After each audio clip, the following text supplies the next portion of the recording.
Hello বন্ধুরা, প্রিয়া ইপসা কিচেনে তোমাদের সবাইকে স্বাগত। বাচ্চারা দেখবে বিট খেতে পছন্দ করে না, এমনকি অনেকেই আছে বড়রাও বেশ বিট খেতে ভালোবাসে না।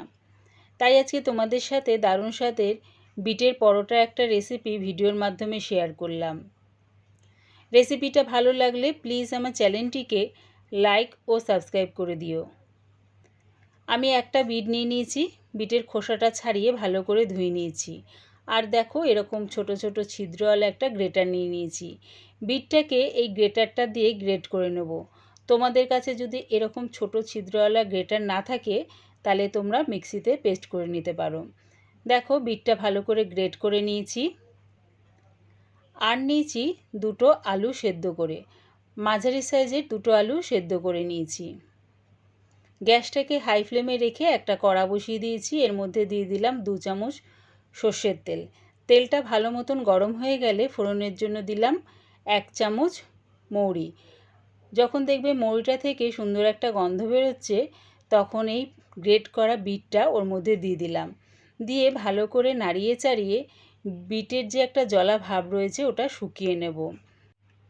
দেখো বেশ খানিকটা শুকিয়ে গেছে। এবার এর মধ্যে দিয়ে দিচ্ছি দুটো আলু গ্রেট করে। যে গ্রেটারটা দিয়ে বিটটা গ্রেট করেছিলাম সেই গ্রেটারটা দিয়েই আলু দুটো গ্রেট করে বিটের মধ্যে দিয়ে দিলাম। আলুটা দিয়ে বিটের সাথে ভালো করে মিশিয়ে নিচ্ছি। এবারে এর মধ্যে দিয়ে দিলাম আদা আর কাঁচা লঙ্কার পেস্ট 1 চামচ। অল্প একটু আদা আর দুটো কাঁচা লঙ্কা একসাথে পেস্ট করে নিয়েছি, সেটা দিয়ে দিলাম। দিলাম স্বাদ অনুযায়ী নুন আর 1/2 চামচ গরম মশলা গুঁড়ো। সব কিছু দিয়ে ভালো করে বিটের সাথে মিশিয়ে নিচ্ছি। এবারে দিয়ে দিলাম 1 মুঠ ধনেপাতা। ধনেপাতা কুচিটা দিয়ে বিটের সাথে ভালো করে মিশিয়ে নিলাম। দেখো কড়া থেকে বিটের পুরটা একদম উঠে আসছে, জলাভাবটাও একদম শুকিয়ে গেছে। এবারে এটা নাবিয়ে ঠান্ডা করে নেব।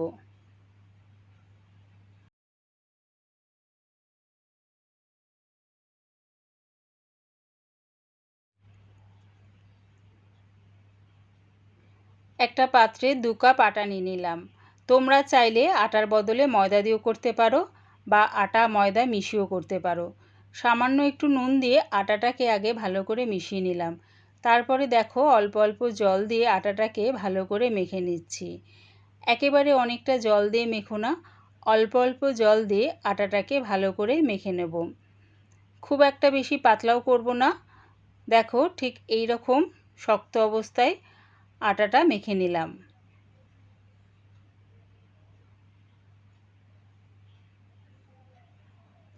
এবারে আটাটা থেকে লেচি কেটে নিচ্ছি।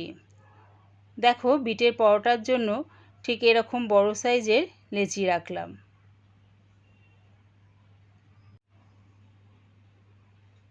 সব কটা লেচি একই মাপ করে কেটে নিলাম। এবারে একটা লেচি নিয়ে দেখো এরকম আঙুল দিয়ে ঘুরিয়ে ঘুরিয়ে একটা বাটির আকার তৈরি করে নিলাম। তারপরে বিটের পুরটা বেশ খানিকটা নিয়ে এর মধ্যে দিয়ে দিলাম। এবারে দেখো এরকম বিটের পুরটা চেপে চেপে ভেতর দিকে ঢুকাচ্ছি আর আটার পুরটাকে ওপর দিকে তুলে মুখটাকে বন্ধ করে দিচ্ছি। আটার মুখটা বেশ ভালো করে বন্ধ করো, তা না হলে কী হবে বেলার সময় এই মুখটা ছেড়ে যেতে পারে আর বিটের পুরটা বেরিয়ে যেতে পারে। তারপরে দেখো 2 হাত দিয়ে ভালো করে গোল করে নিলাম। ওই একইভাবে দেখো বাটির আকার করে বিটের পুরটা দিয়ে তারপর আটার মুখটাকে বন্ধ করে দিলাম। ঠিক এইভাবে সব কটা লেচি আমি করে নেব।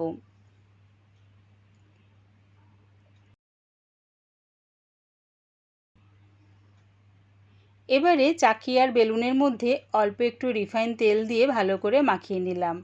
তারপরে একটা লেচি নিয়ে দেখো এরকম প্রথমে হাত দিয়ে চেপে চেপে বিটের পুরটাকে চারিদিকে ছড়িয়ে দিলাম। তারপরে আলতো হাতে বেলে নিচ্ছি। খুব একটা চাপ দিয়ে বেলো না, তাহলে বিটের পুরটা বেরিয়ে যেতে পারে। এরকম আলতো হাতে গোল করে পরোটাটা আমি বেলে নিলাম।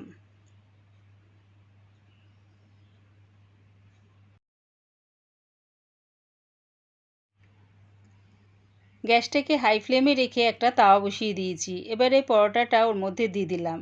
এই সময় গ্যাসটাকে মিডিয়াম টু লোতে করে দিলাম। একটু উল্টে পাল্টে সেঁকে নিয়ে রিফাইন তেল দিয়ে দিলাম। তেলটা ভালো করে পরোটার দুদিকে মাখিয়ে নিলাম। তোমরা চাইলে রিফাইন তেলের বদলে এটা ঘি দিয়েও ভেজে নিতে পারো। দেখো পরোটাটা দুদিকে উল্টে পাল্টে লাল লাল করে ভেজে নিচ্ছি।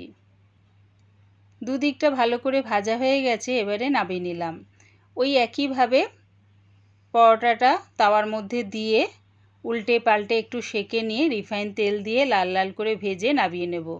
গ্যাসটাকে কিন্তু মিডিয়াম টু লোতেই রেখেছি। একবার আমার মতন করে এরকম বিটের পরোটা বানিয়ে খেয়ে দেখো, কেমন হয়েছে কমেন্টের মাধ্যমে জানিও। রেডি হয়ে গেছে আমার বিটের পরোটা। আমার এই বিটের পরোটার রেসিপিটা পুরো দেখার জন্যে প্রিয়া ইপসা কিচেনের থেকে তোমাদের সবাইকে অনেক ভালোবাসা রইল। রেসিপিটা ভালো লাগলে প্লিজ আমার চ্যানেলটিকে সাবস্ক্রাইব করে দিও।